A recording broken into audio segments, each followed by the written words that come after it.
Selamat pagi, Ibu Fasilitator, serta rekan-rekan calon guru penggerak di seluruh Indonesia. Di sini saya akan memaparkan tentang apa yang saya pikirkan dan apa yang telah saya laksanakan di program guru penggerak dalam pekan pertama melalui jurnal refleksi mingguan. Pertama, ada kata-kata yang menginspirasi saya di halaman pembuka masuk LMS Guru Penggerak. Dari Ki Hajar Dewantara, beliau berkata, apapun yang dilakukan oleh seseorang itu harus bermanfaat bagi dirinya sendiri, bermanfaat bagi bangsanya, dan bermanfaat bagi manusia di dunia pada umumnya. Semula, ketika saya dinyatakan lulus dalam program ini, ada kekhawatiran dalam diri saya tentang jadwal yang akan begitu padat. Namun saya menyadari bahwa apa yang akan saya dapatkan di sini akan bermanfaat untuk saya pribadi dan semoga di dalam lingkup yang lebih luas saya bisa berbagi ilmu dengan teman-teman di sekolah maupun di lingkungan di sekitar saya. Belum ada bayangan sama sekali di benak saya tentang apa yang akan saya lakukan. Saya hanya membayangkan saya akan membaca modul, saya akan mempelajari modul dan mengerjakan tugas-tugas setelah itu. Namun saya mulai mendapat pencerahan ketika mengikuti lokakarya perdana. Di sini, saya diinformasikan oleh pengajar praktik bahwa saya akan melakukan proses pendidikan selama 9 bulan dari pembelajaran daring dan pendampingan. Pembelajaran daring berlangsung selama 6 bulan dengan 3 paket modul yang wajib saya pelajari dan pendampingan sendiri terdiri dari lokakarya individu dan akan dilaksanakan setiap bulan selama 9 bulan. Apa saja yang saya lakukan di lokakarya perdana ini? Pertama, ada kegiatan memperkenalkan diri dengan teknik-teknik tertentu dari pengajar praktik. Kemudian, saya diminta menggambar sesuatu yang mencerminkan kepribadian saya, dan saya menceritakan maksud dari gambar tersebut. Kedua, saya dan rekan CGP lainnya diminta memetakan harapan serta kekhawatiran selama proses pendidikan guru penggerak, menyusun strategi agar harapan kami terpenuhi dan kekhawatiran kami dapat dikurangi. Keempat, saya menceritakan tujuan dan alur perjalanan guru penggerak agar saya bisa memberi bayangan kepada kepala sekolah tentang proses pendidikan ini. Apa saja yang akan saya lalui dan saya kerjakan di guru penggerak, karena kolaborasi dengan sekolah, khususnya dengan kehadiran beliau sebagai pendamping waktu itu, diharapkan akan terjadi sinergi yang baik antara calon guru penggerak dengan pimpinan. Kelima, kami melakukan kegiatan pembuatan komitmen bersama dan diakhiri dengan proses refleksi. Di sini saya menceritakan tentang apa yang telah saya dapatkan di kegiatan, manfaatnya, dan saya pun mendapatkan curhat-curhat tentang teman serta kegiatan yang telah berlangsung. Itu sekilas tentang kegiatan di lokakarya perdana. Kemudian, saya pun diundang ke grup WhatsApp oleh fasilitator yang terhormat Ibu Restu untuk lebih mengetahui kegiatan-kegiatan yang akan saya lakukan di LMS. Di grup pendidikan guru penggerak ini, saya dibimbing dan diberi informasi tentang kegiatan apa saja yang akan saya laksanakan. Adapun kegiatan pertama, yaitu pembukaan dari Menteri Pendidikan dan Kebudayaan, Bapak Nadiem Makarim, dilanjutkan dengan orientasi dari calon guru penggerak, dan rangkaian terakhir pada tahun tersebut adalah membuka LMS mencari modul 1.1, kemudian mengerjakan pretest. Namun sebelum itu, tidak lupa saya lengkapi tagihan LMS terkait lokakarya perdana yang telah saya lakukan, tentang penilaian saya terhadap pengajar praktik dan kuesioner ekspektasi peserta pada lokakarya perdana.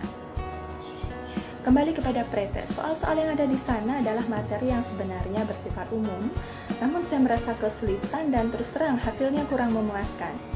Seketika itu saya merasa kurang percaya diri, akankah saya bisa? Namun, dengan semangat dari Ibu Fasilitator, saya berusaha mendapatkan kepercayaan diri saya kembali. Sesuai jadwal di paket 1, saya mempelajari tentang refleksi filosofis pendidikan di Indonesia menurut Ki Hajar Dewantara. Di sini saya belajar dengan alur merdeka, yaitu mulai dari diri, eksplorasi konsep, ruang kolaborasi, desain kerangka pembelajaran, refleksi terbimbing, aplikasi kontekstual, elaborasi pemahaman, koneksi antar materi, dan aksi nyata.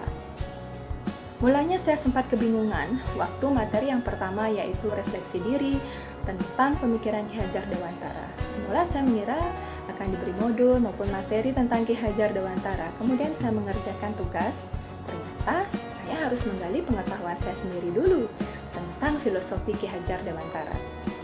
Kemudian saya refleksikan sebelum akhirnya materi tentang filosofi Ki Hajar Dewantara ini dibuka di LMS. Ini merupakan inspirasi tentang pembelajaran yang akan saya lakukan di kelas nanti. Saya akan membiarkan dulu peserta didik saya nanti berangan-angan tentang materi yang akan saya berikan dengan petunjuk-petunjuk kecil dan memberi kesempatan kepada mereka untuk menggali apa yang mereka ketahui dengan petunjuk kecil yang saya berikan. Itu yang pertama. Yang kedua, dengan petunjuk Ibu Fasilitator, Ibu Restu, dengan jadwal pelan tapi pasti, saya yang semula ragu-ragu untuk mengklik konten-konten yang ada di LMS, sekarang jadi terbiasa mengeklik dan saya tidak lagi takut karena setiap saat saya juga mengkomunikasikan di grup dengan teman-teman dan juga dengan Ibu Fasilitator. Di kegiatan pertama, yaitu mulai dari diri, saya merefleksi diri tentang pemikiran Ki Hajar Dewantara.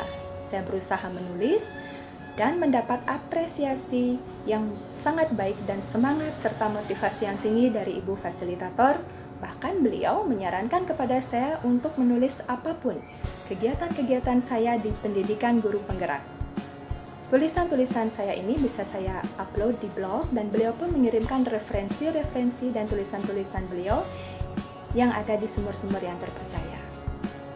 Kegiatan yang kedua adalah konsep refleksi diri tentang pemikiran Ki Hajar Dewantara, disusun secara terstruktur dan jelas sekali disertai dengan tujuan pembelajaran yang harus saya penuhi di setiap pembelajaran. Mulai dari fitur pertama, pengantar, fitur yang kedua, menyajikan potret pendidikan Indonesia sejak zaman kolonial hingga kini. Yang ketiga, tanggapan reflektif saya di setiap fitur, ada catatan dan pertanyaan atau notes and question. Yang keempat, saya diberikan tentang asas pendidikan Ki Hajar Dewantara. Yang kelima, dasar-dasar pendidikan. Yang keenam, kodrat alam dan kodrat zaman. Yang ketujuh, budi pekerti menurut Ki Hajar Dewantara. Yang kedelapan dan kesembilan adalah dasar-dasar pendidikan menurut beliau. Di sini saya disuguhkan dengan wacana dan juga video. Ada metode Montessori, Kobal dan Taman Kanak. Ke-10 ada kerangka pemikiran Ki Hajar Dewantara. Di sini Bapak Dirjen Pendidikan yaitu Bapak Irwan Sahril menyampaikan intisari dan interpretasi beliau atas filosofi pendidikan nasional gagasan Ki Hajar Dewantara. Sangat menginspirasi penyampaian dan refleksi dari beliau. Yang ke-11, tanggapan reflektif kritis. Di sini saya diminta membuat video atau audio tentang refleksi kritis kami yang menceritakan pertama, intisari pemikiran Ki Hajar Dewantara dalam pendidikan. Yang kedua, proses pembelajaran yang mencerminkan pemikiran Ki Hajar Dewantara. Yang ketiga, apa yang saya lakukan agar proses pembelajaran yang mencerminkan pemikiran KHD dapat terwujud. Dan yang keempat, pemikiran Ki Hajar Dewantara yang sudah saya terapkan. Di sini saya membuat audio berdurasi 4 menit maksimal waktu yang diisyaratkan dalam LMS. Saya menceritakan hal-hal terkait filosofi Ki Hajar Dewantara sesuai permintaan. Ada banyak filosofi dari Ki Hajar Dewantara yang patut kita teladani. Saya menangkap ada 3 intisari, yaitu kebudayaan. Ki Hajar Dewantara membuat koneksi yang tidak terpisahkan antara pendidikan dan kebudayaan. Kedua hal ini menurut beliau merupakan satu kesatuan untuk mencapai peradaban bangsa. Yang kedua, intisari filosofi beliau adalah perubahan. Menurut beliau, kebudayaan tidak boleh statis, bergerak sesuai dengan kodrat alam dan kodrat zamannya.